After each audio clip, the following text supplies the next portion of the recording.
It's better to have a machine and not the road than to have the road and not the machine. So I just want to point this out for anybody out there who might be thinking that, they'll take their girlfriend or wife along. Girlfriend is a completely different story because she'll probably sit with you just for a click or to just show off to her friends that, my boyfriend has got a super sport.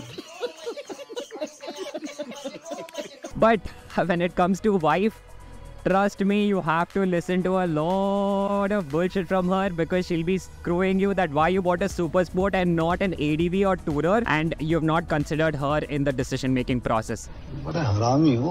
Wanderers to another video. I've got an empty stretch. Let's go.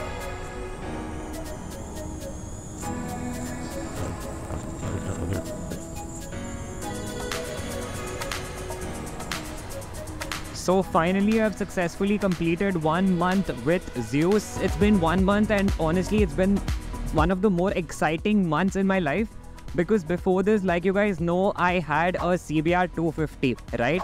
Not that that bike is any lesser. It was the king during its time and it still is. And I'm very proud to be an owner of that CBR 250. But somewhere, when you have to upgrade from a 250cc to a 1000cc, you feel a world of difference. Unfortunately, when I bought the bike, the supervisor, as in that Deekshit, if you guys remember, Deekshit had told me that do not rev the engine beyond 4000 RPM, 5000 RPM until your first serve. Hence, I could not exploit the bike much. But I have to tell you guys, even in this rain mode and even under 4000 RPM, this is an absolute beast. Okay, it's an absolute beast. Two things that I have observed is there are 4 modes basically, right? You have your rain. Okay, you have your rain, sport, user, and something else you have. Okay, I'm not quite sure. So amongst all this, for the 1 month that I've ridden the bike, I have ridden it only in rain mode. As you guys can see right now as well, it is in rain mode.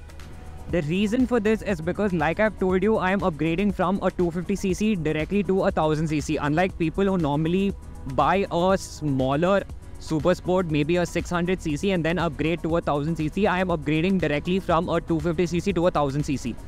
So although I was very confident and I still am very confident on my CBR 250 and my riding skills, there are 2 things that you need to take into account. One is the rider level and another thing is the bike level. Now, your rider level, you might be at 100, but that 100 might not be sufficient for the bike level, if you get what I mean. I'm basically saying that no matter how good you are, you need to take time to get used to this bike, okay? Because this is not just any small bike. It's not a toy bike. It's not just a 250cc or 150cc. It is a 1000cc.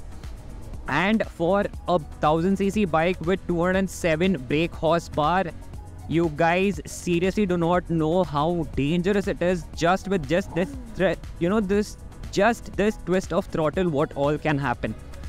So apart from all the excitement and thrills of the sound of the engine and the enjoyment we get, the spike in adrenaline, ultimately it is a matter of responsibility.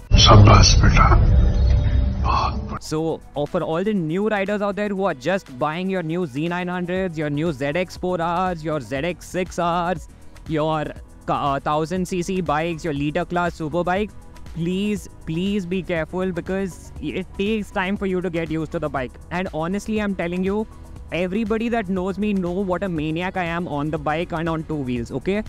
But still, even me, when it comes to this bike, I have completely respected the bike. I have not taken it for granted, and that is the reason I'm still riding it in rain mode. It's very easy to get arrogant and cocky and assume that you can ride the bike, you can tame the bike, but it is not that simple, okay? So that is why I've still kept it in rain mode, and also Deekshit had also recommended that to keep it under 4000 RPM. So that is what I've done, although maybe at some points I have taken it till 5000 RPM. So those are 2 important points that I wanted to tell you guys, that take time to get to know the bike, because the more you take time to get to know the bike, the longer your lifespan will be. Also, another thing that I have observed in this 1 month is it is very uncomfortable for the pillion. Yes, I know all the internet ninjas are going to comment down below that nobody buys a super sport for the pillion. But like I told you in the delivery video as well, you know, I have just recently got married, so it did not make sense for me to buy a bike in which I'm a single rider. So I at least had to make an accommodation of a pillion seat for my wife. Aww. So that is what I have done, and we have gone on a few rides where she has sat behind me. But to be honest, it is uncomfortable for her because the seat is very small, so it's easy, and it's also at an angle. So she keeps... Here we go, tunnel. I told you, right? The sound of a 1000cc 4-stroke engine is just epic. The problem with these pillion seats are they'll be either too small or they will be at an angle, okay?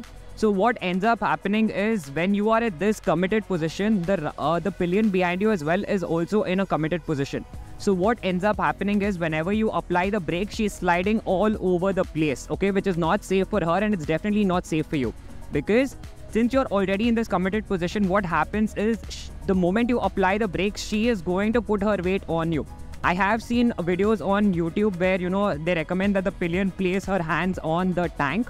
So that is also a possibility. But in spite of that, what ends up happening...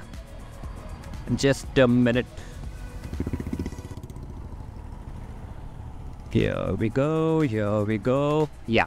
So in spite of that, what happens is, though she might put her weight on the tank, as in her hands might take the brunt of the weight, what ends up happening is her entire body weight is still on you, okay? It does cause some backache for you, and especially for the pillion as well. It's not comfortable. So I just want to point this out for anybody out there who might be thinking that, you know, they'll take their girlfriend or wife along.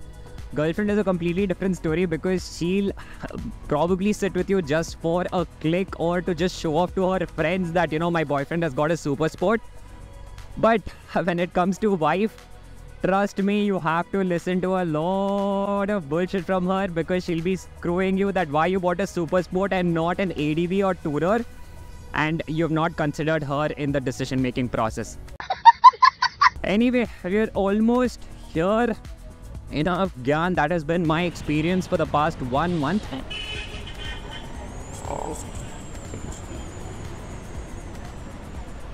That instant thrust of torque, you know, that instant kick of torque. Oh my god, it's just incredible, I tell you. And believe it or not, me being a Jeep Compass owner, like, not that, you know, it's a supercar, but Jeep's diesel engine is an absolute beast, to be very honest. You guys know 350 Newton meters of torque is not a joke. And I used to always feel that kick of thrust and that surge of thrust every time I used to put my, you know, pedal to the metal. But in this, man, seriously, I'm telling you, if you guys want to experience the need for speed or the greed for speed, get yourself a super bike. It doesn't have to be a 1000cc. Get yourself 600cc at the very least. Okay, you guys are definitely missing out. To all the bikers out there who are contemplating, should you buy it? Is it worth the money? Can you take a loan? Should you take a loan?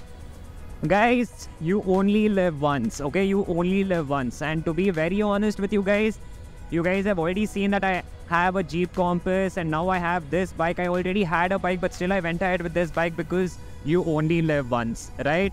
So take the loans that you have to. Have the confidence in yourself that you will be able to repay it no matter what. Make a commitment for a cause, and the cause is that you are going to be happy riding this machine, whichever you buy. Because I've always believed, I know that I'm quoting some great person who said this, and obviously I didn't quote it myself, but the quote goes, 4 wheels move the body, 2 wheels move the soul. And I am telling you guys that is absolutely true, you know. So get yourself a mean machine and just open the throttle and fly.